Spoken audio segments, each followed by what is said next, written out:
to continue with it. Still at work, but it's okay. Thank you very much. And not quitting. You say you are still at work. We shall overcome. Okay, we introduced the financial statement for insurance companies, insurance. And we said, what is an insurance? We said it's a contract that we a contract whereby one party, which is the insurer, agrees to compensate another party, which is the insured, in the event the risk occurs. Therefore, we say there are two types of insurance. We have general insurance and life assurance. And also we gave some terms that we are going to use in the financial statement for insurance company. Number one was premium of which we say this is the revenue of to an insurance company. You contribute. Money if you take a policy with an insurance company. You pay the premium. Therefore, this premium, we say it's a revenue to an insurance company. It is a revenue to an insurance company. Then also we say we have claim. Claim is the amount payable by the insurance company to the insured party. Amount payable by the insurance company to the insured party. Then we talked of claim intimated and outstanding.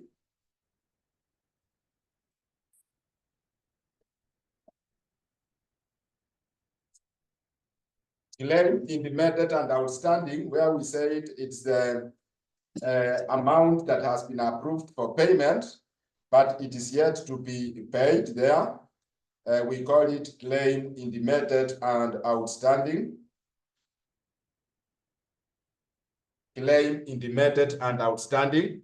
Therefore, we discussed all those terms. Now we just want to look at how the financial statement, the revenue account, we said in an insurance company, we are going to prepare the revenue account. We are going to prepare P&L account, and also we are going to prepare statement of financial position. That is the balance sheet. Therefore, the new thing here is the revenue account. How do the revenue account looks like? Let's prepare the format of the revenue account so that we do one question. Format of the revenue account, we say revenue account.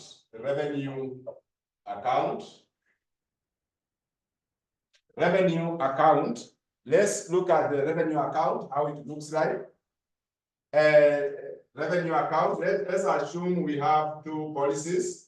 We have marine insurance and we have fire insurance, marine insurance and fire insurance, marine insurance and fire insurance there. Those are our two policies that we have insured. Now here, we are going to begin with the premiums. You begin with the premiums. We begin with the premiums. Under the premiums, we have direct premium received, direct premium received, direct premium received. There, that is the revenue of an insurance company, direct premium received. Then we have reinsurance premium, reinsurance premium received. Reinsurance premium received. This is what we are receiving from other insurance companies when they transfer policies to us. Then we have reinsurance premiums paid. Reinsurance premiums paid. This one we are paying out. Remember, in the other day we discussed commission ceded and commission accepted, of which we discussed something on the insurance premiums received and premiums paid. Therefore, the insurance premiums paid, therefore, will be less because we are paying out. Then we come to outstanding premiums, balance brought down. Balance brought down is the premium of the last year. Therefore, we less. The premium of the last year we less. Premium of the last year you less. Then we come to outstanding premiums. Balance carried down. That one is for this year. That one is for this year. Then we get our net premiums, net premiums. We get net premiums there. We get net premiums, net premiums. Out of that net premiums, you come and adjust what we call reserve for unexpired risk. Balance brought down. Balance brought down. Brought down we add reserve for unexpired risk, or we call them an earned premium or reserve for unexpired risk. Balance brought down. Brought down is of the previous year, we add. Then we come and less reserve for unexpired risk. Balance carried down. Carried down is for this year we are providing for, therefore we less. Then we get our gross premiums. Our gross premiums, we call it N. You call it N. Gross premiums, we are going to call it N there. Gross premiums, we call it N. Gross premiums, we call it N. After we are done with the premiums, then we come to claims. Under claims, we have what we call direct claims paid. Direct claims paid.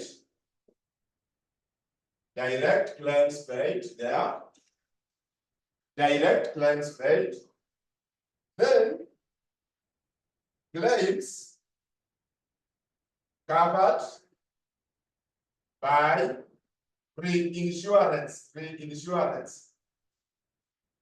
Claims covered by reinsurance we less from the claims covered by reinsurance we less there. Claims covered by reinsurance. Then we come to claims in the method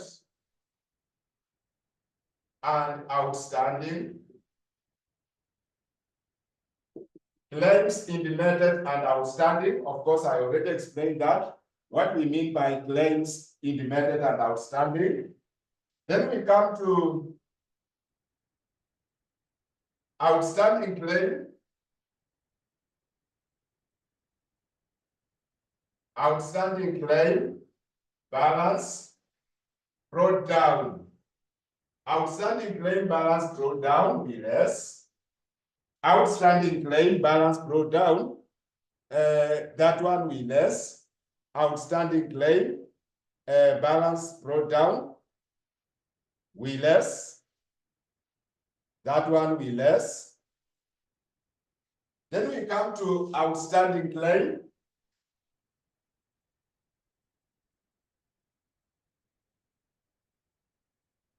Balance carried down. Outstanding claim balance carried down. Outstanding claim balance carried down.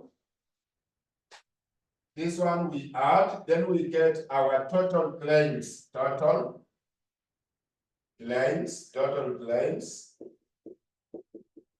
We call it B. Total claims there, we call it B.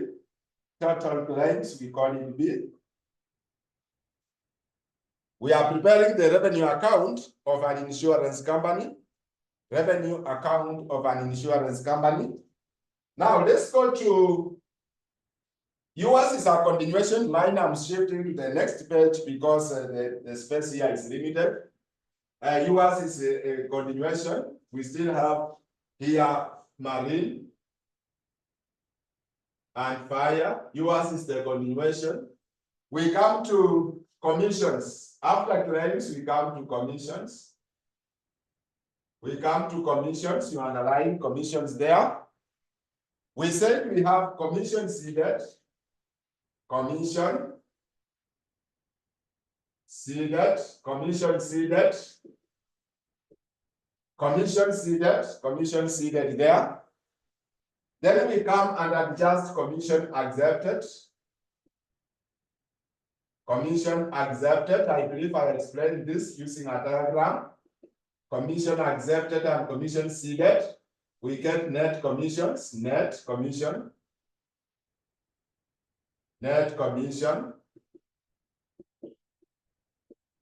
net commission there, net commission, commission seeded and commission accepted.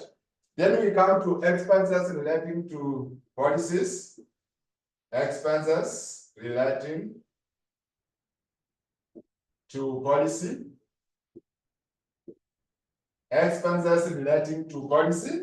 These are expenses that relate to either marine or fire. Expenses relating to either marine or fire. Here we have, for example, legal expenses, legal expenses,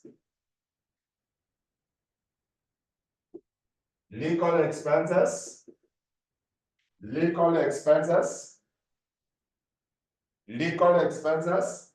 We have, for example, audit fees, audit fees, audit fees. We have, for example, management expenses, management expenses. Any expense relating to either policy, either marine or fire, or fire. A commission, we call it C. Kindly on the commission, call it C. Commission, you call it C. Commission, call it C. We are numbering them. Premiums was number A, claims number B, commissions number C. Then we come to expenses. Expenses here, we call it D. Total expenses, we call it D. This is total expenses. We call it D. We call it D. Then we come to get our E. We come to get our E. We call it E. We call it underwritten profit. Underwritten profit, underwritten profit, we call it E. Underwritten profit, we call it E. How do you get E? My good friends, we are going to take A, which is our premium, minus B, which is our claim, plus or minus our C, which is our commission, minus D, we get E. We get E, which is our underwritten profit, underwritten profit, underwritten profit. Underwritten profit, we call it E, underwritten profit, underwritten profit. We call it E there. We call it E, we call it E. Therefore, that is how you prepare the revenue account. Therefore, this underwritten profit is the one that we are taking to our P&L as our revenue. This underwritten profit, it will go to the P&L as the revenue. Number E is the one that will go to P&L as revenue there, as revenue.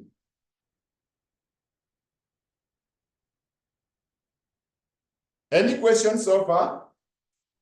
Any questions so far? Now, other statement like P&L is just a normal P&L, and the balance sheet is just normal balance sheet. Therefore, we shall look at it from the question point of view. We shall look at it from the question point of view there, from the question point of view. Therefore, there is a question I have just posted on our WhatsApp. There is a question I have just posted on our WhatsApp. Kindly open and we look at that question together. I have just posted on our WhatsApp. There is a question I have just posted plus the notes. I posted the question plus the notes.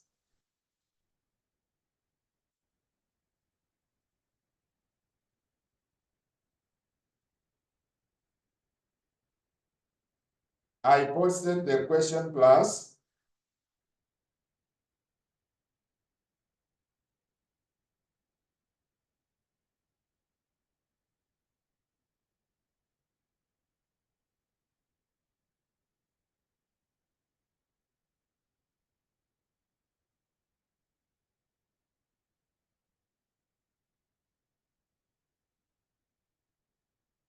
If you find it, it is there on our WhatsApp. Kindly check. I just posted. There is like a question I posted there. I want us to look at it on how we do the question on insurance. And also at the same time, there is notes there. You read those notes. There are a few topics that are remaining: segment or reporting, hyperinflationary economy, IFRS for SME. Then we have related party disclosures there. Therefore, those mostly are theories apart from segment or reporting. Therefore, also you read them. When we get time, we discuss them. But the notes are already there.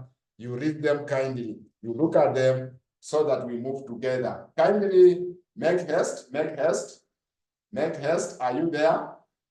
If you are there, you say yes. Make haste, kindly.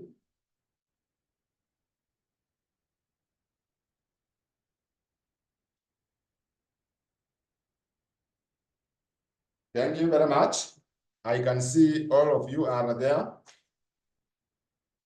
Okay, this question number 5 says, the following trial balance was extracted from the books of Malipo Insurance Company Limited, which specializes in general insurance at that 1st March 2017. Therefore, we have the balance sheet there of our question where we have freehold property, motor vehicle net book value, machinery and equipment net book value, furniture net book value, audit fees paid, director's fees, depreciation on non-current assets, management expenses, marine fire, accounts receivable and accounts payable, investment income, ordinary share capital, share premium, retained profit as at 1st April 2016, premiums outstanding as at 1st April 2016, and earned premiums as at 1st April 2016, claims outstanding as at 1st April 2016, claims paid, marine fire. Then we have legal costs, marine fire, expenses relating to claims, marine, bad debts written off, marine fire, investment in shares, direct premiums received, marine fire, reinsurance premiums received, marine fire, reinsurance premiums paid, bank balance and cash in hand. Additional information, note number 1. Note number 1. Unearned premiums reserved for an expired risk is to be maintained at 100% and 50% of the premiums for marine insurance and fire insurance, respectively. Number 2, commission on both insurance ceded and reinsurance accepted is at the rate of 5% of the premiums. Number 3, the directors have proposed a dividend of 5% on the outstanding share capital as at that 1st March 2017. The tax rate applicable is 30%. Premiums outstanding as at 31st March 2017 amounted to 1.8 million and 840 million for marine insurance and fire insurance, respectively. Number 6, claims intimated and outstanding as at that 1st March 2017 amounted to 900 million for marine insurance and 576 million for fire insurance. Required revenue account for both marine insurance and fire insurance. Number 2, statement of comprehensive income. Then number 3, statement of financial position. Therefore, examiner wants us to start preparing this revenue account. Revenue account. Therefore, this is just the format of revenue account. Revenue account. Therefore, let's see how we are going to prepare our revenue account. How we are going to prepare our revenue account there.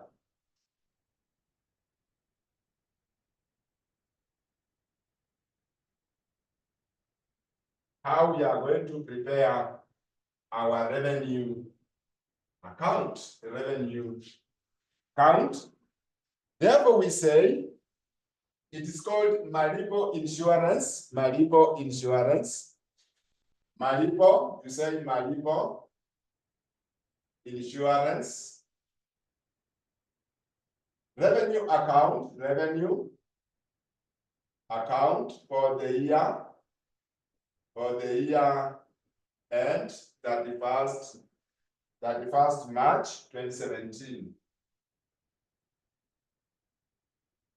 31st March 2017. Revenue account for the year end 31st March 2017. Out of this, we have two policies as well as from our format, marine and fire. We have our policies there, marine insurance and fire insurance there. Are we there? Are we there, my good friends? Yes, I believe we are there. Those are our two policies, marine and fire. Therefore, here we begin with premiums. You begin with premiums. Premiums, we say direct premiums received, direct premiums received. Direct premiums received, you just take from the trial balance. We have direct premiums received, marine 54. Then we have fire 42. Fire 42. Marine is 54. Fire is 42. Fire is 42.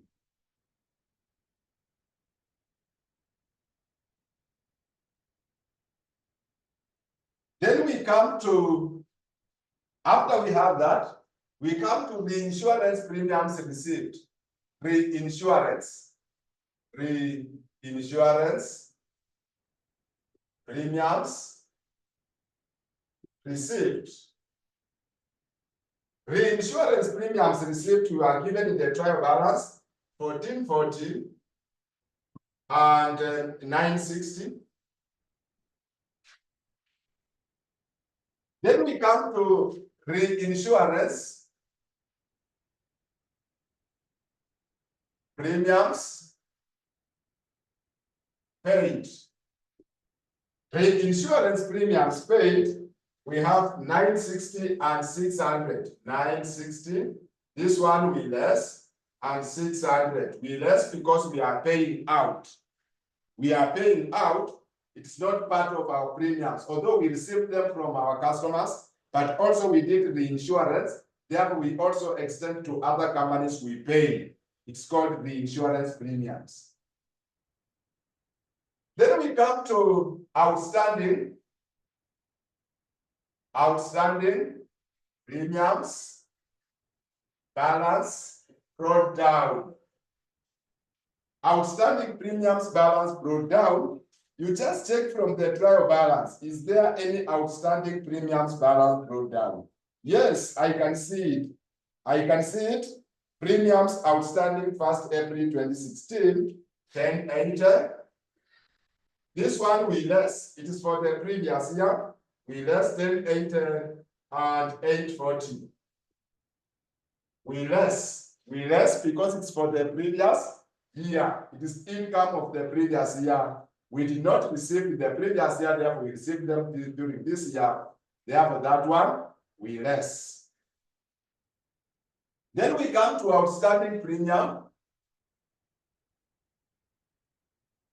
Premium balance carried down.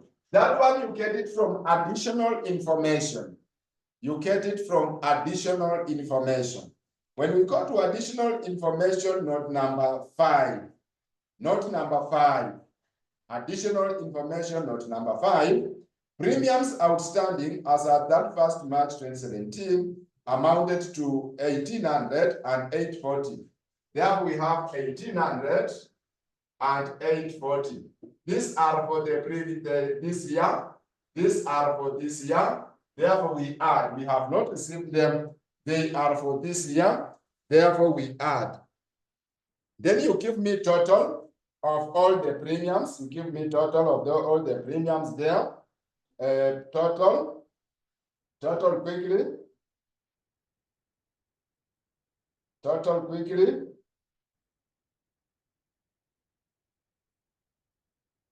This one, Marimu is getting 66. For marine, we go to fire quickly. Thank you very much, Ruth. You are helping Mwalimu there. For fire.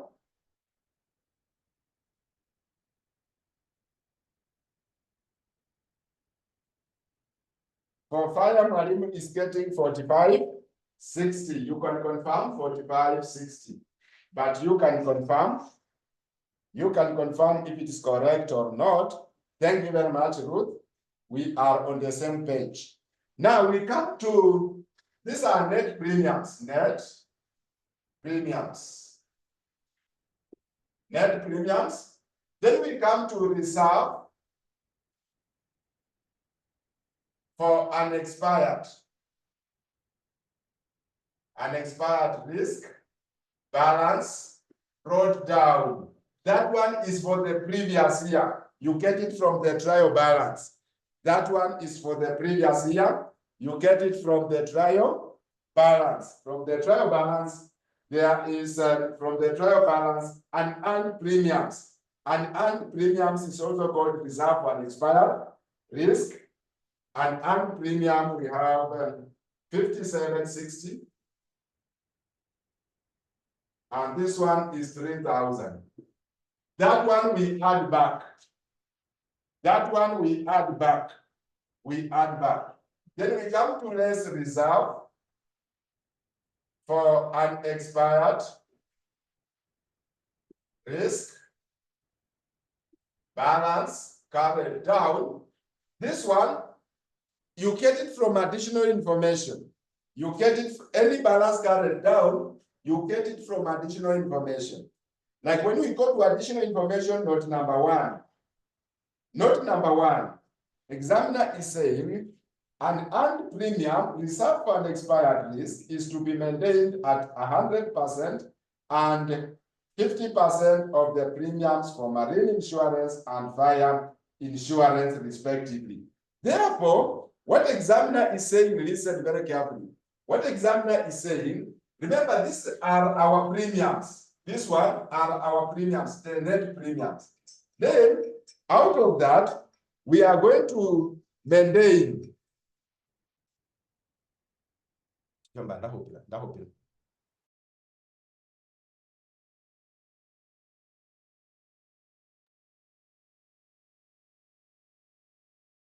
We are saying that this one, we are going to maintain 100% because these are premiums that we are setting aside. Remember, reserve for unexpired risk, we said, it is the amount that you set aside so that if any risk comes, any claim comes, you pay out of that. Therefore, here we are going to maintain 100% of our premiums. Remember, this one is what we had set aside in the previous year, but the risk did not occur. This 5760 brought down. We had set aside in the previous year, but the risk did not occur.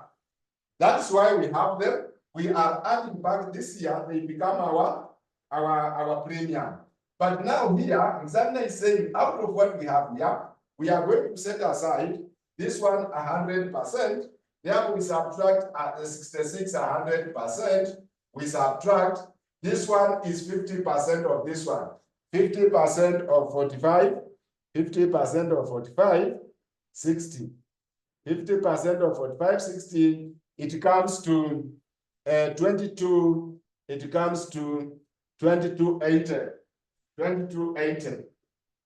We less 2280 there. We less 2280. Then given amount Ruth. Then we get our gross premiums, we call it A. Gross premiums, this one, number one, is 5760, because 66 plus this minus 66, we get that. What about this one? What about this one, the other one? Let Mariam do it.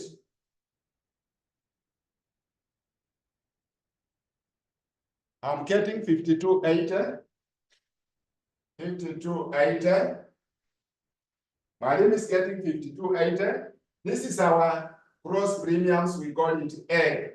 We call it A. We call it A. Gross premium. We call it A. Gross premium. We call it A. Gross Premium, we call it A. Here we are done with the premiums. Then we come to claims. We come to claims. We come to claims.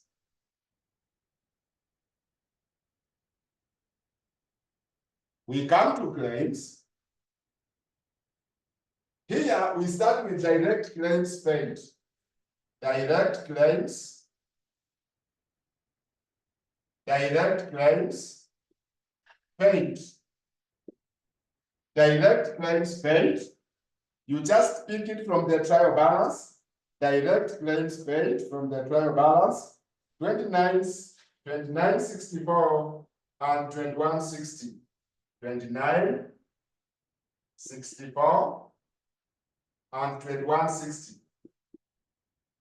That is our direct claims paid. Then we come to claims covered by the insurance. Claims covered by reinsurance. Claims covered by the insurance, you check from the trial balance. You check from the trial balance. They are not there. They are not there. You put a dash. They are not there. Then in the trial balance, I'm seeing expenses relating to claims. Expenses relating from the trial balance, relating to claims. That is also a claim because it relates directly to the claim. It is also a claim. Expenses relating to claims, I'm seeing it, 384. 384 there. Here is dash. 384 and dash in the previous year are in for fire. It is dash. Then we come to claim in the method. Claim in the method. I believe we said what is claim in the method. You get it from note number 6. Note number 6, it says, claims in the method and outstanding as at that 1st March 2017 amounted to 900 and 576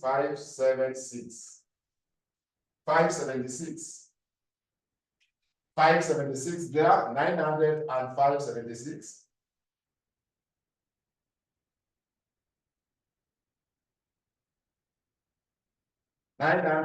576.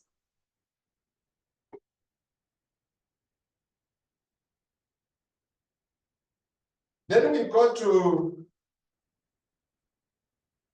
to outstanding claim, outstanding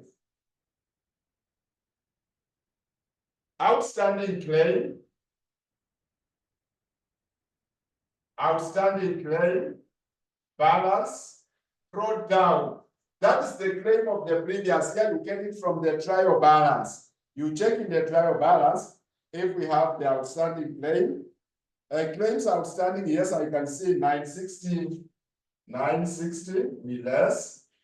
The other one is 648. 648. That one was of the previous year, you less. Previous year, you less. Then we come to outstanding claim. Outstanding claim, balance, carried down. Outstanding claim, balance, carried down. This one you get it from the additional information. In the additional information, there is no outstanding claim. I put a dash. Then I get my total claims. Quickly, you can help Mwalimu there. You can help Mwalimu. I know you are very good people.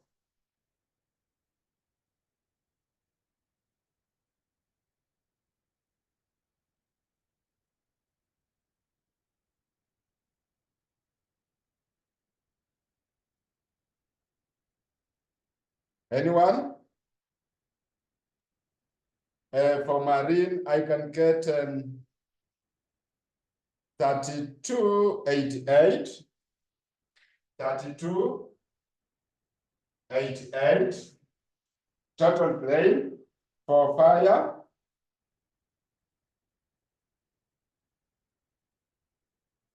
2088. I can get 2088.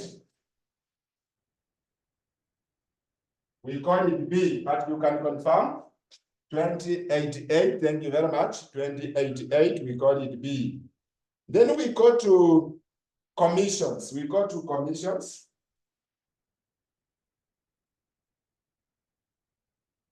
Commissions, we go to commissions. We go to commissions.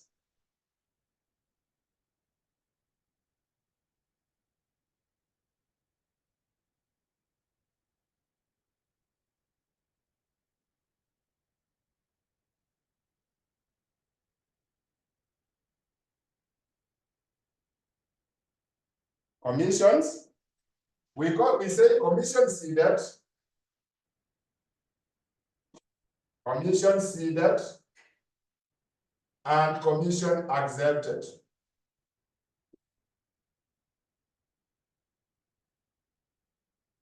Commission ceded and commission accepted. Now, commission ceded, you compute it, listen very carefully, don't confuse here. Commission ceded, you compute it based on the reinsurance premiums paid. Based on reinsurance premiums paid. Reinsurance premiums paid.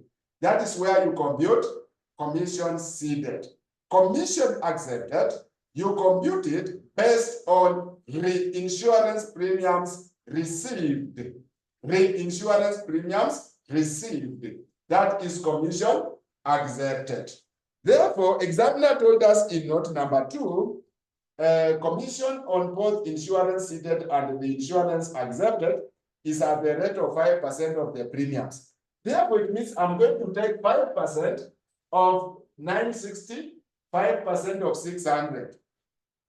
Let me do it quickly. 9%, 9%.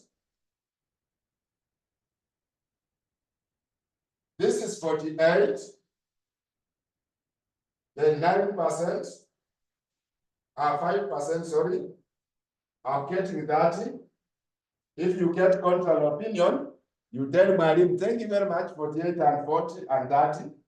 Then accepted, you compute based on the reinsurance premiums received. Accepted, you compute based on reinsurance premiums received, which is 5%. This one I'm getting 72. I'm getting 72. The other one is, of course, 48. Of course, 48. This one we less because it's an expense. We less because it's an expense. Then we get the net. We get the net commission. We call it C. Net commission, we call it C. This is 24. This is 18. 24 and 18. Net commission. Net commission is 24 and 18. 24 and 18 there. 24 and 18. Then, having said that, we go to our last section of expenses relating to claims. Expenses relating to claims. Expenses relating to claims. We go to expenses relating to claims. Expenses relating to claims.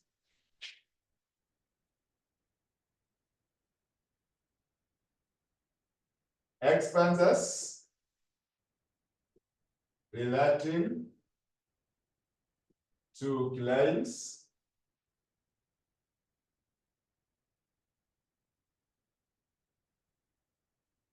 Expenses relating to claims. Marine, fire, yours is a continuation. Yours is a continuation. Expenses relating to claims. You just go to the trial balance. Trial balance, we have there management expenses, management expenses, management expenses. For marine, we have 696, sorry, 780. 780 against 696. Against 696 there. Then we have what else? What else? We have legal expenses. Legal expenses. Legal expenses. Legal expenses, we have 216 and 156. Then I'm seeing bad debts. Bad debts. Bad debts, I'm seeing 384. 384 and 2, sorry, not 384.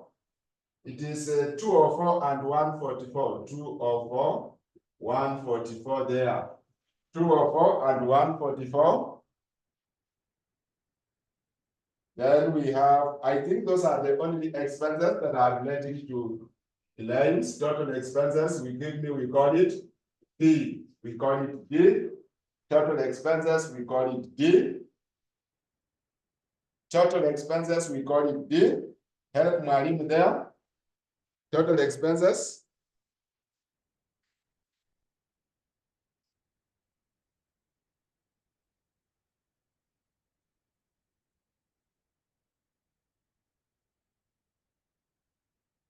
$1,200. 1,200.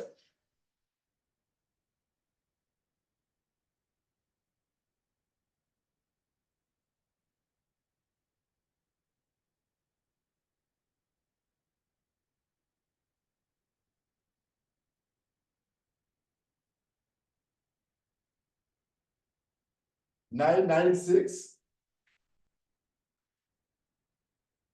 1,200 and 996. 1,200 and 996. Thank you very much, Ruth. Thank you very much. Those are total expenses. Then we go to underwritten profit. Underwritten profit, where we are going to take A minus B minus C minus D. A, which is our total premium. Then we less claims, we less commission, because it's commission accepted, which is more. Then we less expenses. Like number 1, marine.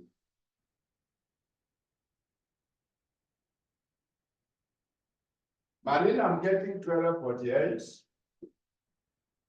That is underwritten profit. Marine, 1248, but you confirm. Fire.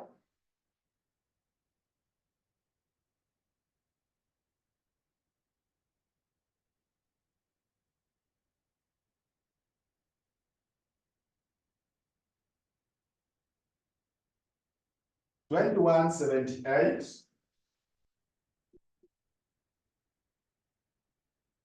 That is our E. Underwritten profit, our E. 21.78.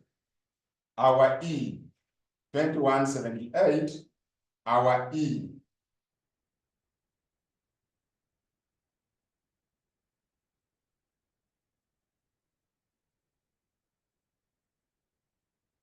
Then we are done with our revenue account. That is how we do the revenue account. And remember, from this revenue account, there are very many items that will go to our balance sheet. What are these items? Like outstanding claims, outstanding premiums balance carried down. Outstanding premiums. This is something we have not received. It will go to our balance sheet. When we go to reserve for an expired risk, balance carried down, it will go to our balance sheet as a liability.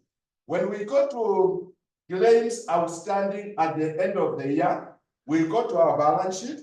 Claims intimated and outstanding will go to our balance sheet.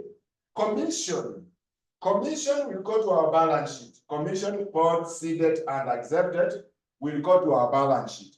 This underwritten profit is what we are taking to our P&L as our revenue. That is what we are taking to P&L as revenue. That is what we take to P&L as revenue, as our revenue. Therefore, let's prepare the P&L account. Let's quickly prepare P&L account. P&L account. We say Malipo Insurance. Malipo Insurance.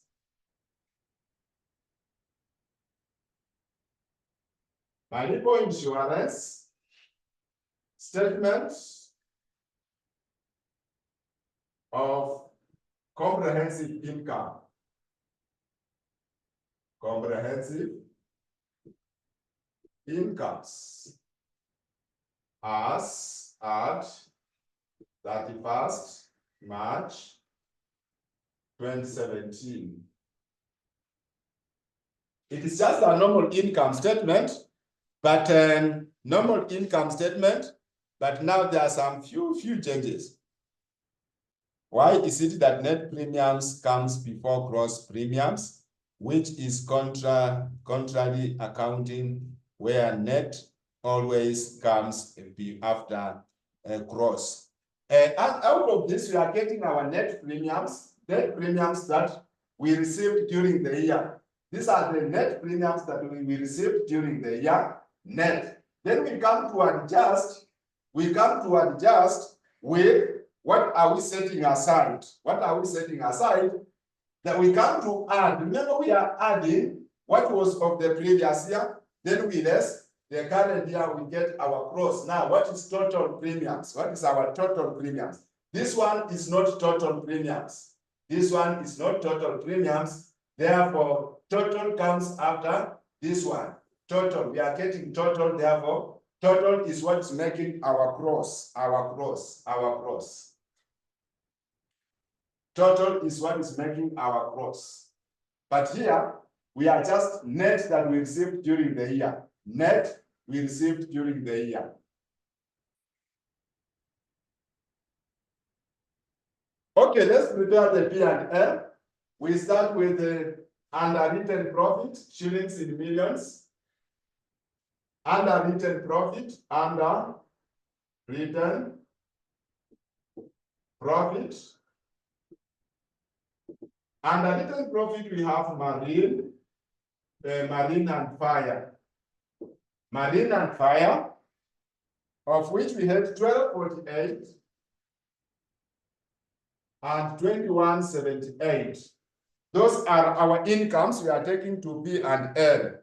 Then you check in the trial balance if there is any other income. If there is any other income from the trial balance, is there any other income? Therefore, you check. I'm seeing we have investment income. Investment income there from the trial balance, which is 396. Sorry, 336. 336. Then you give me total incomes.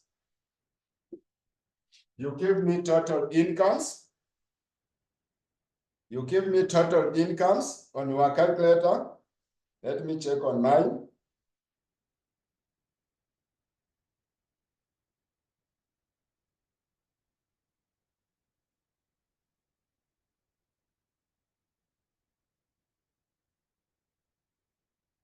$37.62.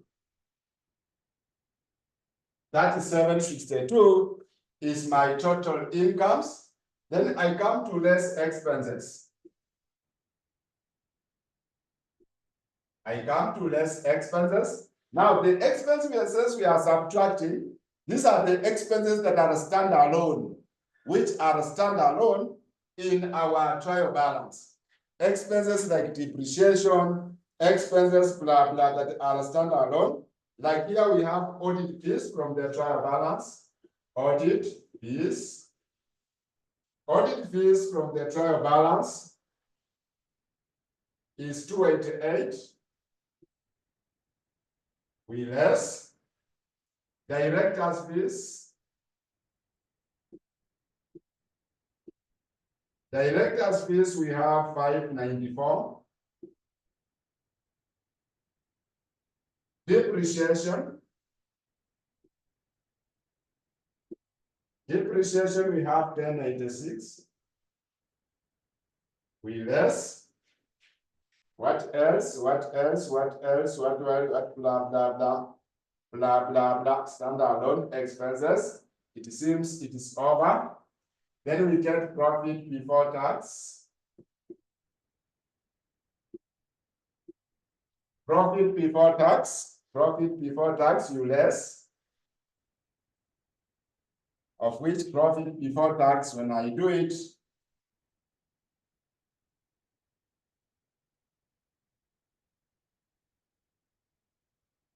$17.94. $17.94. But you confirm?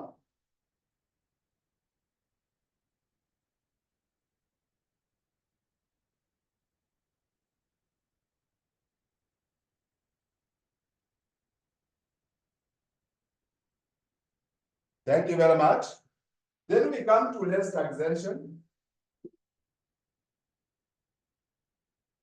Taxation from the trial balance. Taxation, how much is taxation?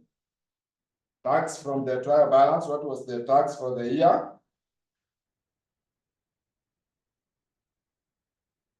Tax for the year, we don't have it. But when you check in your additional information, examiner told us that tax is 30%. Yeah, it means you are going to take 30% times 1794. 30% times 1794, that is where we are going to derive our taxation.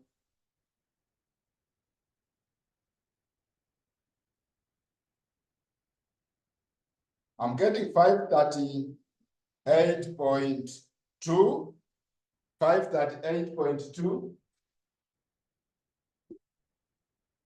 538, I get profit after tax. Profit after tax, you give me, you just less. 1255.8. 1255.8. When you less, you get 1255. Then we come to less dividend. Dividend paid up dividend. Examiner told us in note number 3, the directors have proposed a dividend of 5% on the outstanding share capital as at that 1st March 2017. Therefore, dividend is 5% of the outstanding share capital. Now it comes, how much is our share capital? Ordinary share capital is 3600. Now it is 3600 times 5%. Times 5%, that comes to what? 5% of share capital.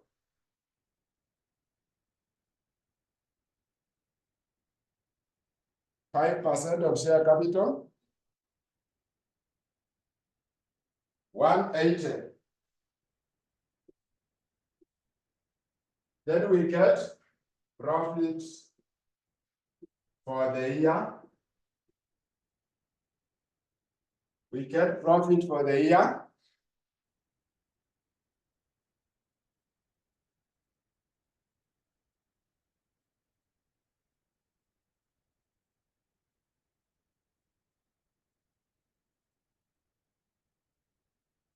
What's our profit for the year?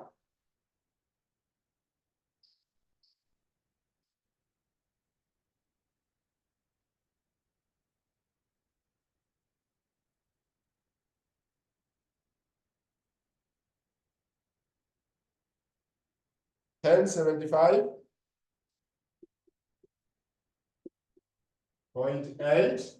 We come to add retained earnings carried down We come to add the retained earnings carried down from the trial balance. Retained earnings carried down from the trial balance. Of course, we are given 540. 540. Then we get retained earnings carried. As this one is brought down, the first one is we add retained earnings brought down. Then we get retained earnings carried down. Retained earnings carried down. Of course, it is 16 what? 15.8. Then that marks the end of our income statement. That marks the end of our income statement. That marks the end of our income statement. That is how we are going to prepare. But the only new item here is the underwritten profit from the revenue account. Otherwise, it is just income statement like any other. We subtract expenses like any other.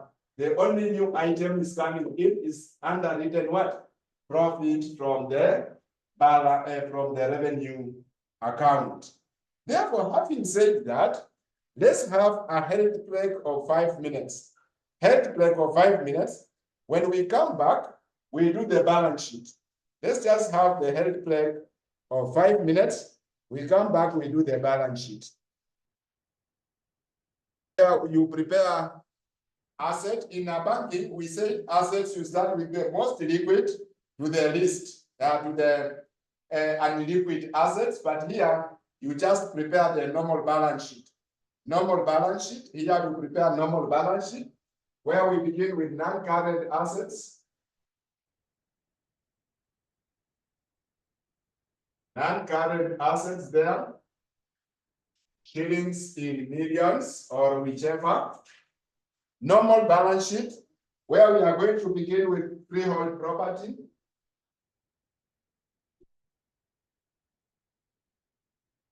Freehold property, 50/40. Motor vehicle. Motor vehicle, 4,200. Machinery and equipment, 1,800. Furniture. Furniture, 1,560. Furniture, 1,560. We have blah, blah, blah, blah, blah, blah. From the trial balance, we have investment in shares.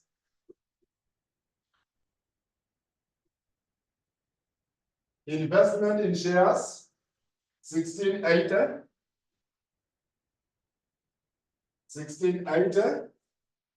I'm not seeing any other. We go to current assets.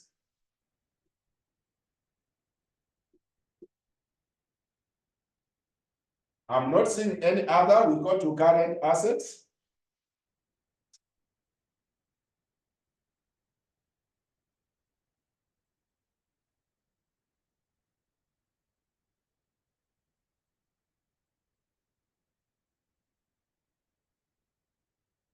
Current assets, we have receivable from the trial balance. Receivable, accounts receivable. Receivable from the trial balance, it is 876. 876. Then we have outstanding premium. Outstanding premium. Outstanding premium balance carried down. Balance carried down, it is 1,800 plus 840. 1,800 plus 840.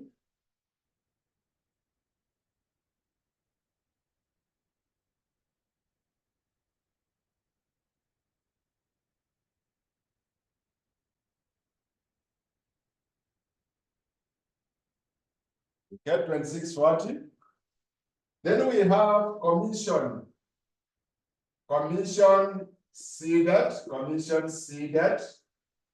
Commission ceded is 48 plus 30. That is 78. Commission ceded is an income that we have not received. Commission ceded, commission ceded, commission ceded.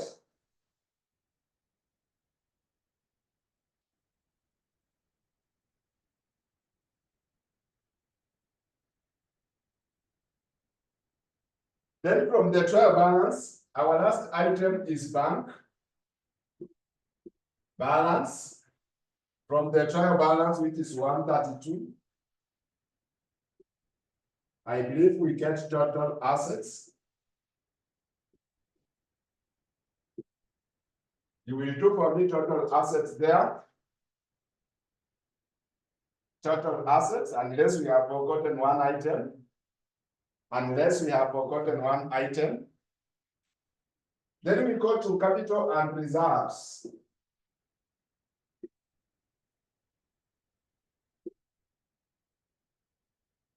Capital and reserves, ordinary share capital. Ordinary share capital from the trial balance, 3,600. Share premium. Share premium from the trial balance, 1,200. Retained earnings, retained earnings. Retained earnings from, we calculated retained earnings, kindly help Mwalimu there. From our P&L, I removed mine, P&L, I removed mine. From our P&L, we have retained earnings. Kindly help Mwalimu there, retained earnings carried down. From our P&L, I removed mine. It was 16 something. Was it 1620 or 16 what?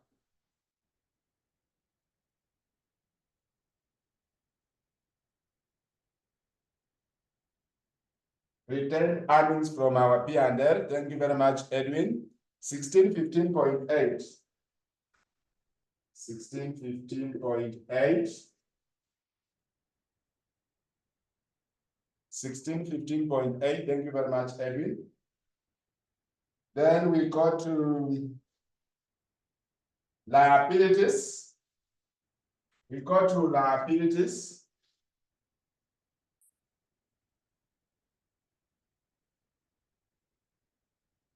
We go to liabilities.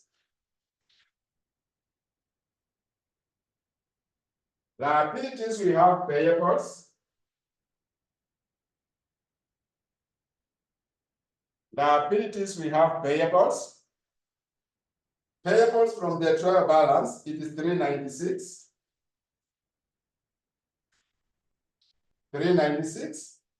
Then we come to a very critical item, reserve for unexpired risk balance carried down from our revenue account.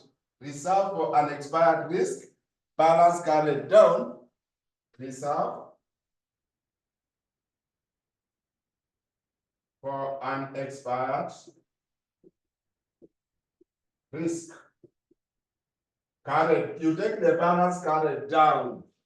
Reserve for unexpired risk balance carried down. Here we have 66 plus 2280. 66 plus 2280. Reserve for unexpired risk balance carried down. Then also we have claims in the method and outstanding. Claims in the method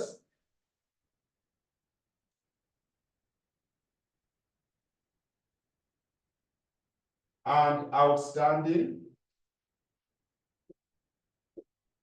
And outstanding, we have 960 plus 6, sorry, 900 plus 576. 900 plus 576. 900 plus 576 claims in the method. Then also here, we are going to take outstanding claims balance carried down. But when you check in our case, it is dash dash, we did not have it. It means we paid everything. But if we had also goes to the balance sheet, outstanding claim balance carried down. We have commission accepted. Commission accepted.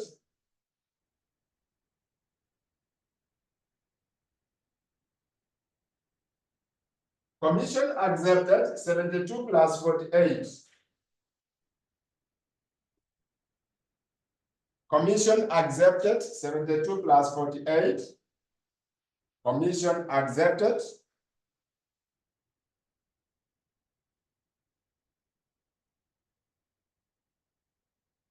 Then we come to taxation. We did not pay tax. We come to taxation. We did not pay tax. I believe you will put the figure for tax from our income statement. It was 5 something tax. Then also dividend. We just proposed dividend. Dividend, we just proposed dividend. Therefore, dividend also from the income statement that we proposed 5%.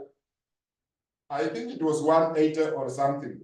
180 there. 180 or something. 180 or something. Dividend.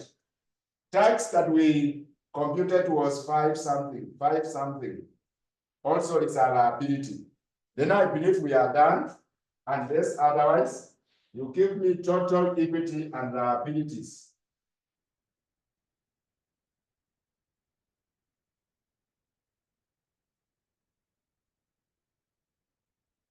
Total equity and liabilities.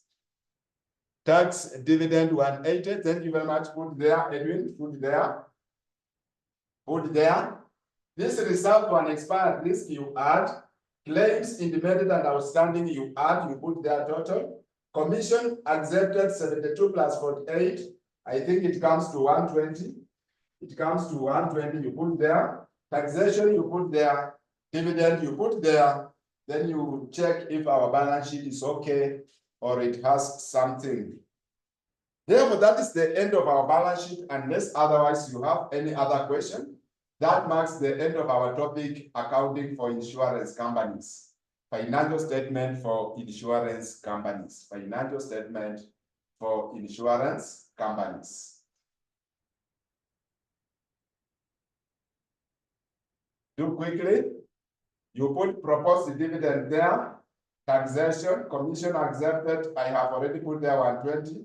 Claims independent and outstanding, 900 plus 576. Of course, it's 14 something. Reserve for an expired risk, 66 plus 22. Of course, it's 80 something. 86. I think it's 86, 80. 86, 80, if I'm not wrong. Is it no, it is 88. It is 88.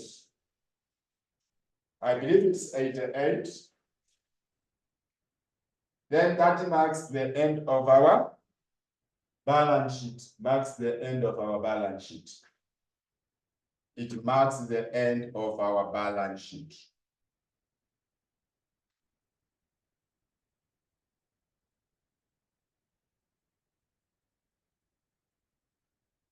Any questions so far? From our balance sheet, any question, or from income statement or from revenue account, you just have to practice them. You can even practice using this question, the same question you practice, so that you get the steps and how you account for it, because you never know. You can open the paper. Question number 2 is insurance. Examiner wants you to prepare the revenue account, P&L, and the balance sheet. Therefore, if you have forgotten, you can leave out a lot of free marks there. As you can see, we are taking commission ceded because it was not paid, reserve for an outstanding premiums, reserve for an expired risk, claims implemented if it is there, commission, is, and many other. Yes, Jen, I can see you say Mwalimu. Any question, Jen? Commission ceded and accepted. Yes, what about them, Jen? What about them?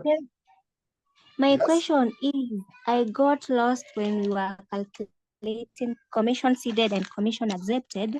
Yes. In the revenue account. How did we get that answer? How did they? Jen, how did they? I did not hear you well. How did they? How did we calculate for? How did we calculate? Okay, in our revenue account, we said that commission Then accepted. and accepted your revenue account. Commission accepted, Jen. Commission accepted. You compute based on reinsurance premiums received. That is commission accepted. Commission accepted. You compute it based on reinsurance premiums received. Remember, when you receive, this is company C here, it is giving you business, you are a company A, it is giving you business. Therefore, when it gives you business, company C, then you will give it something. In return, you are a company agent. Company C here is bringing business to you. When they bring business, they will give you the premiums. Therefore, you receive the premium. You receive the premiums. We call it commission reinsurance premiums received. You are receiving from company C. The moment you receive it, you pay a commission. You pay a commission. You pay a commission. Therefore, commission accepted is called commission accepted. What you pay out, it becomes an expense and a liability. It becomes expense and liability. But now, that is commission accepted. You are receiving business. You are receiving business. You are company A. You receive business. Then, the moment you receive, they give you the premiums. Company C gives you premiums. Then after you receive the premiums, you pay the commission based on the premiums. That is why we took 5% of the premiums received. When we go to seeded, when we go to seeded, you are company A. You are company A, you are giving out business to company B. You are the one giving out the business to company B. You do what we call reinsurance. Reinsurance. When you say reinsurance, you pay premiums. You pay out premiums. The moment you pay out premiums, this company, when they receive the premiums, they give you something in return. We call it commission ceded. Therefore, commission ceded is income and income receivable. That is why we put in our balance sheet as a receivable. But when we go to commission accepted, it's an expense that you need to pay. That is why we take it to the balance sheet as a liability. Then, when we come to our revenue account, in fact, the revenue account is still here. The revenue account is still here. Let me show you the revenue account. When it comes to the revenue account, listen here, I believe you are listening because you asked the question. We have commission. Commission ceded, commission accepted. Commission ceded, commission accepted. Now, because commission ceded is an income, commission accepted is an expense. Listen very carefully. Commission ceded is an income, commission accepted is an expense. Therefore, when you check here, our income is less or our expense is more than income. Therefore, this what we are having as our number C is expenses. It is expense. It's expense because we need to pay out the net. It's expense because the accepted is more. What we are paying is more. Therefore, when we go to our formula, if you remember our formula, we said A minus B minus C minus D. Now, this one is an net effect, is an expense. That is why we are subtracting. That is why we subtracted 24. But if, listen very carefully, but if, suppose, let Marimu use suppose. Let Marimu use suppose. Suppose this was 72, this was 48. Suppose suppose this was 72, this was 48, we have the net of 24, but this net is income. Therefore, when I come here, I add. If it was income, when I come here, I add. When on my formula, I add 24 because it is income. Income we add to the premiums, therefore, I will take A minus B plus C. But because it was an expense, the net effect, I will subtract because it's an expense. The effect is an expense. I will take the premiums, less the claim, less expenses from the commission, then we less the normal expenses there. Therefore, that is the net effect, how it came out. Commission ceded and commission accepted. Have I answered you, Jen?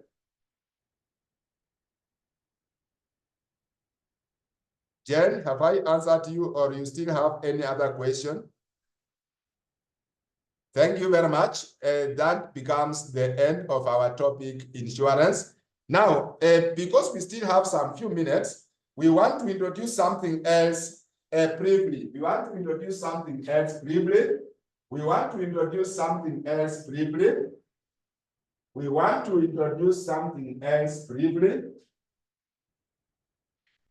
We want to introduce something else briefly. It is called segmental reporting. Segmental reporting. Segmental reporting, when you check in our handout I shared, there is already notes. Segmental reporting, we already have the notes. Therefore, you are not going to struggle to write. Let's see segmental reporting. Segmental reporting. Already you have the notes. Therefore, you are not going to struggle to write anything. Segmental reporting. Now, what is a segment? What is a segment? And why should we have segments in the company? Like, for example, when we have multinational companies, big company. I believe some of you are working with very big companies. When you are working with a big company, to manage this company alone, it's very difficult. To manage it is very difficult. Therefore, what you do, you segment this company into departments A, B, or C even, or C. There, so that each section or each department will have its manager. Each section will have its manager, its manager, its manager, so that this manager will report to one CEO here. These managers come to report here. Therefore, this CEO will get easy time because he will not be overseeing this. We have already a manager. He will not be overseeing this. Already we have a manager. He will not be overseeing this because he already has a manager who will just be reporting to him. Therefore, that is what we call segmental reporting. Now, a segment is just like a department or a division in the company, or even an associate, or even a joint venture in the company, or a branch in the company. Then why should we have segment? Why should we segment our company? We can segment, number one, based on regions. We segment based on regions. For example, I say Nairobi region. I have Mombasa region. I have Kisumu region. I have Nakuru region. I segment my company like that, so that maybe I have the head office. Maybe head office is in Nairobi. But already I have the branches. Nairobi, Mombasa, Kisumu, or Nakuru, even Uganda, Tanzania, Kampala, like that. Therefore, I segment the company like that. Then number two, what I do number two, I can segment the company based on products. Like when we go to Coca-Cola, we can segment and say, this is Fanta, this is Coke, this is Sprite, this is Crest, that is my favorite, Crest, then blah, blah, blah. We segment based on that. Then I came to the question, why should we segment the company? We segment the company, number one, for easy management. management. Number two, why we should segment the company. Number two is to identify the loss-making product, for example, or the loss-making region, so that we can discontinue it. So that we can discontinue. If you are a loss-making, I discontinue you. Therefore, I can just identify that if I have segment. Then number three, to appreciate the segment that is producing more, just to appreciate and allocate more resources to the segment that is doing more work. For example, if I go to Coca-Cola, I find that Coke is selling more. Then I appreciate it, I put more resources in the production of what? Coke, so that Coke should not miss in the market because people love it. Therefore, that is the reason why we should segment, Those are the reasons why we should segment. Now, if I have a segment, then I prepare what we call a segment report. If I have segments, we prepare what we call segment report. If I have segmented the company, we prepare what we call a segment report. We prepare segment report. Segment report means I'm going to show what are the items of segment A, B, C, or D. I prepare what we call segment report. Now, we come to something critical. We say criteria of identifying a reportable segment.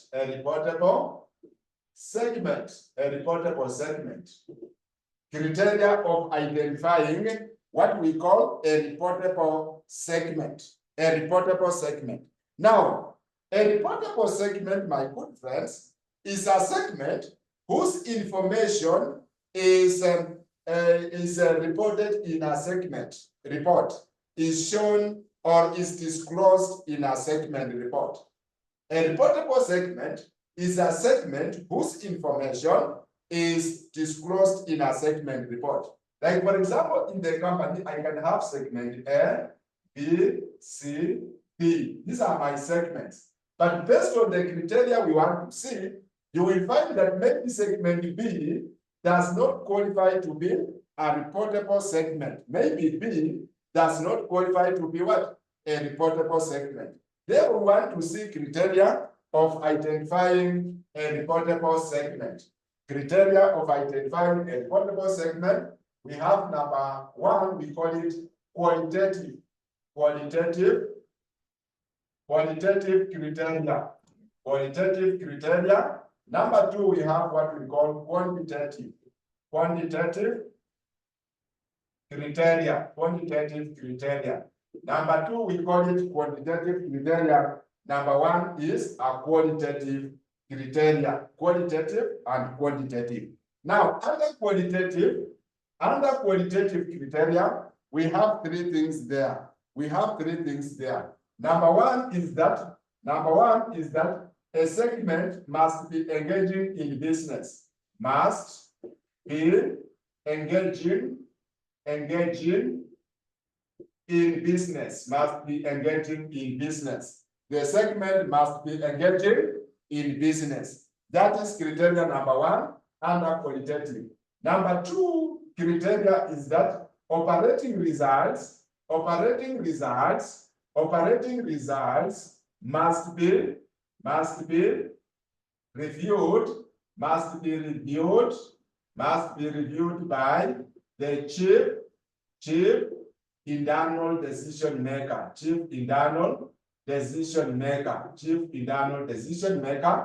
Its operating results must be reviewed by chief internal decision maker.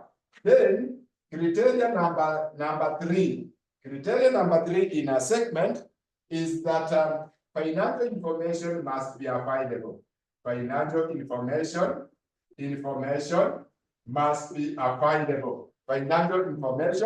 must be available. Therefore, these are the criteria that this segment must meet for it to be regarded as a reportable segment.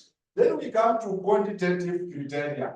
Quantitative criteria also, we have three things there. Under quantitative criteria, we also have three things. Number one, we have what we call 10% revenue rule, 10% revenue rule. Number 2, we have what we call 10% asset rule, 10% asset rule. Then number 3, 10% profit or loss rule, Therefore, these are the criteria, quantitative criteria. Now, when we say 10% asset rule, 10% revenue rule, what do we mean? When we talk of 10% revenue rule, it means that segment revenue must be at least 10% of total revenues of all assets, total assets. Total revenue. Segment revenue must be at least 10% of total revenue of all segments, at least 10%. When we come to 10% asset rule, segment assets must be at least 10%, of total assets of all segments. When we come to 10% profit rule, it means segment profit must be at least 10% of total profit of all segments. That is the quantitative criteria. But we have a disclaimer there. Or exemption to the rule. Listen to the exemption to the rule. For this one is a must. For the qualitative criteria, is a must that the segment must meet those qualitative. Once it has met all the qualitative, when we come here, it is not a must to meet all of them. You can miss on one, but you get two. Still, you are a reportable segment. Or you can miss two, you qualify one, you are a reportable segment. But this one is a must. This one is a must.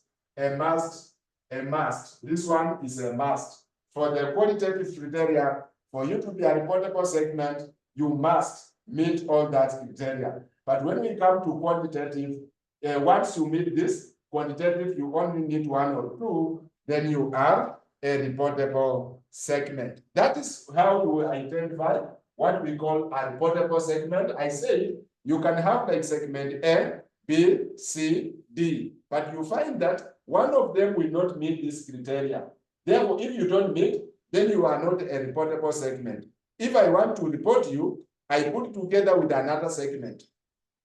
For example, you are segment B, you don't qualify to be a reportable, therefore I mix you with segment A, I add together with segment A, I report you together. Those are the criteria on how to identify a reportable segment. Criteria on how to identify a reportable segment. Then we move to another thing. Another thing is the components of a segment. Components of a segment. Components of a segment include, number one is the revenue, total revenue, or the revenue. Revenue, that is the sales. Revenue, remember I said sales and revenue is just the same thing. Revenue, sales. Under sales or revenue, we have external sales, external sales or revenue, and in the segment, sales or revenue. Then number two, we have what we call assets. Number three, we have what we call expenses. Number four, we have what we call profits, segment profits. Then lastly, number five is the liabilities. Those are the components of what makes up a segment. What makes up, if I'm preparing the segment, what I need to show in my segment report is that the revenue of that segment, asset of that segment, expenses of that segment, profit of that segment, and liabilities of that segment. Sometimes examiner will call them disclosure requirement.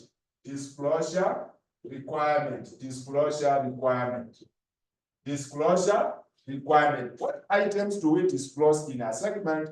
Or we can ask you explain or describe the the components of a segment.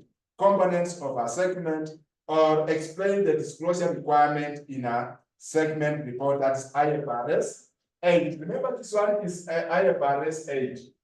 IFRS 8, segment report, segment report. Therefore, those are the components of a segment, components of a segment. Let's go to another different item here under segment, classification of segments. Classification of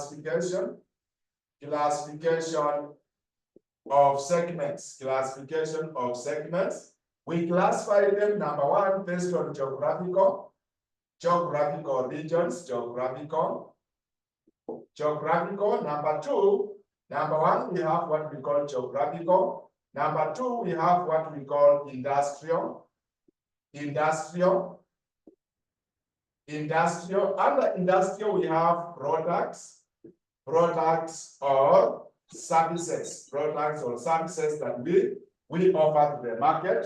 Industrial, we have products, like for example, I said, when you go to Nairobi bottlers, we have Coca-Cola, we have Fanta, we have blah, blah, blah. Therefore, that is industrial classification. Then we have customer classification, like for example, you can say the young, the old, then blah, blah, blah. The young, the old, the youth, you classify them based on customer. That is the classification of segments. Classification of segments. I can say, let me classify my segment based on geographical regions, which means I would say Mombasa region, Nairobi region, Eldoret region, blah, blah, blah. Or I can say product, like when I go to my neighbors here, Kenya breweries, I have Tusker, I have Pilsner, I have blah, blah, blah.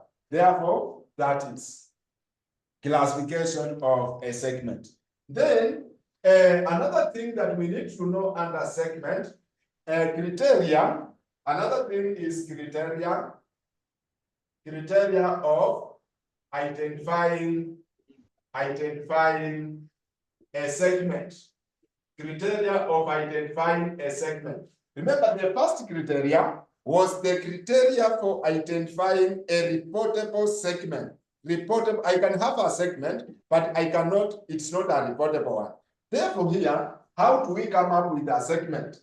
Criteria of identifying a segment. How do I come up with a segment? Leave alone reporting it. How do I come and say, now this is a segment? We have two approaches. Number one approach, we call it risk and return approach. Risk and return approach. When I want to come up with a segment in the company, I have two criteria. Number one is the risk and return approach. Number two is the managerial approach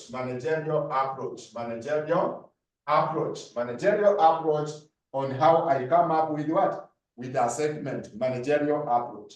Therefore, out of this, when we talk of risk and return approach, we are going to segment our company based on the returns. For example, when you check in Nairobi, for example, region, it has a lot of returns. Maybe when I go to other regions like Mandela there, maybe the returns are less. When I go to Mombasa, maybe the returns are good, or the risk is high.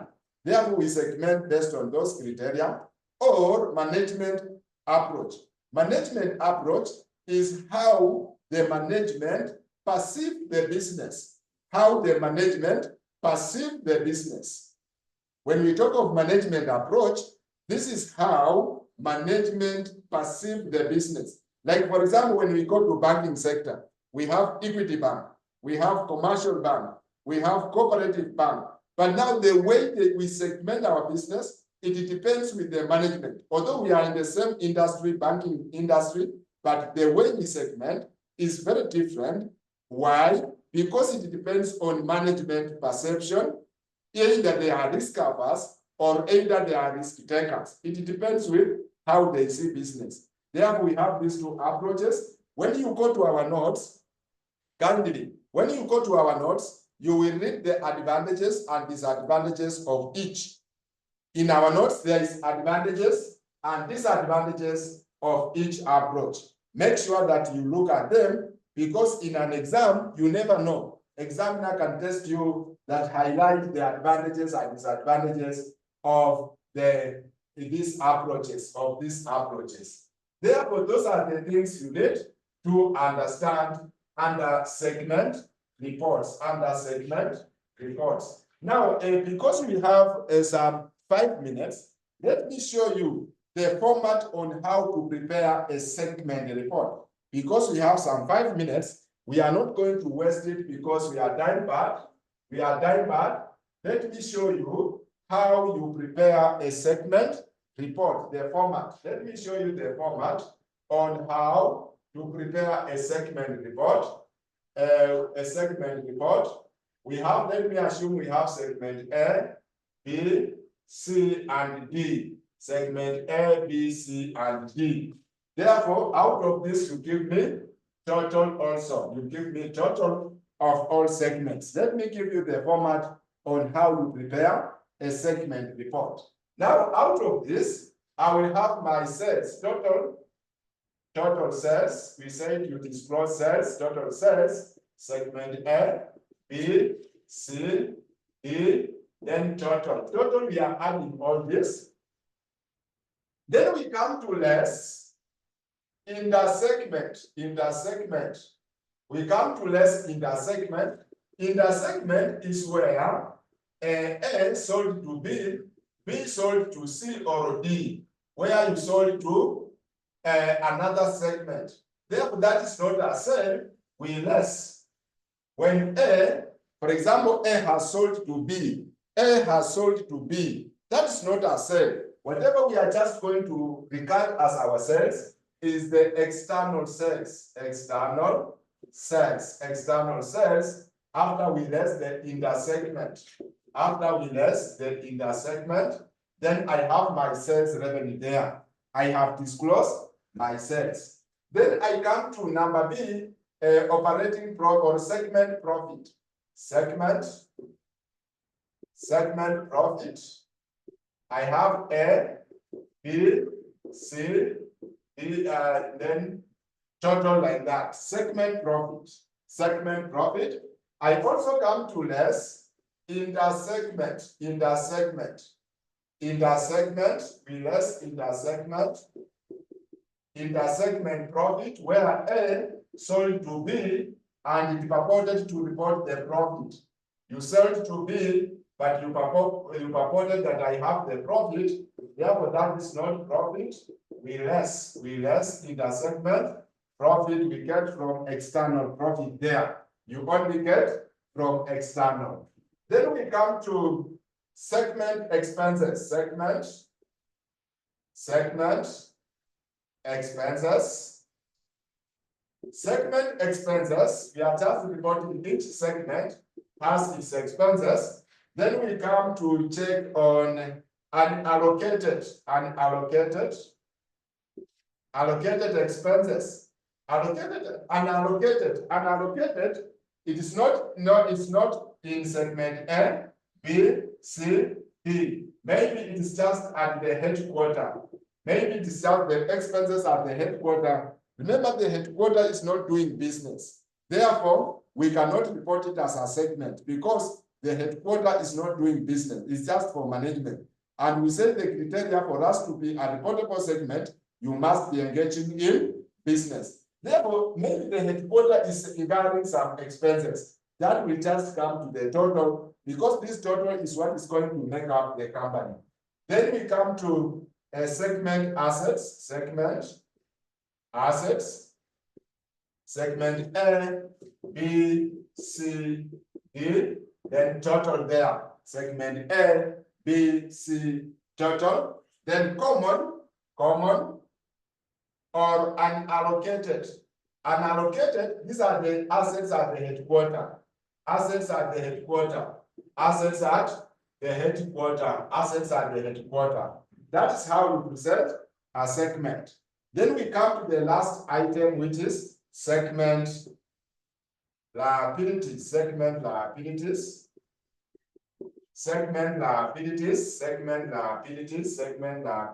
There.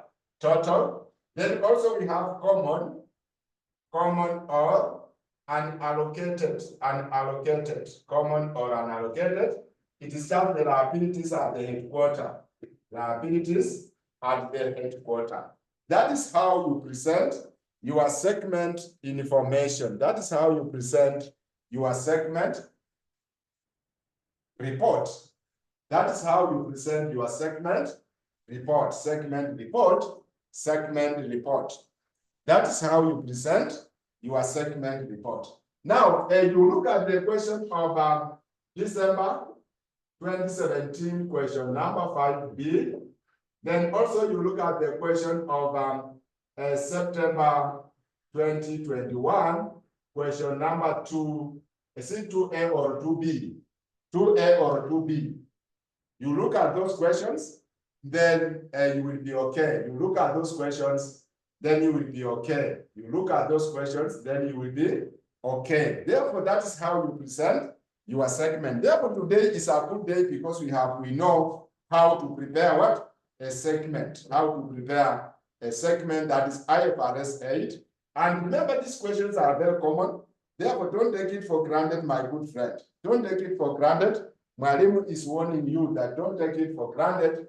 Make sure that when you go to an exam, you know how to prepare a segment report. When we meet next, we shall look at those two questions and any other question that will be available so that we clear on this. And when we come to computation, I believe when we do segment, then we are done with the computations. The rest is theory. The rest is theory, like IFRS for SME, IFRS for SME. Of course, you have the handout I just posted where we have this segment. Also, we have IFRS for SME, related party transactions, related party transactions. Of course, you have the handout. In this same handout I shared today, there is those theory questions. There is those theories, related party and IFRS for SME. Then there is also a hyperinflationary economy. Hyperinflationary economy. Those are the only items that we are remaining with. Then we clear our syllabus. Therefore, we are only remaining with one lesson. Then we clear our syllabus. We are remaining with one lesson. We clear our syllabus. Therefore, at this point in time, you need to revise very hard so that you make your chances good. Thank you for your time. We have gone past our 7 o'clock. Thank you. And I wish you all the best. Thank you very much.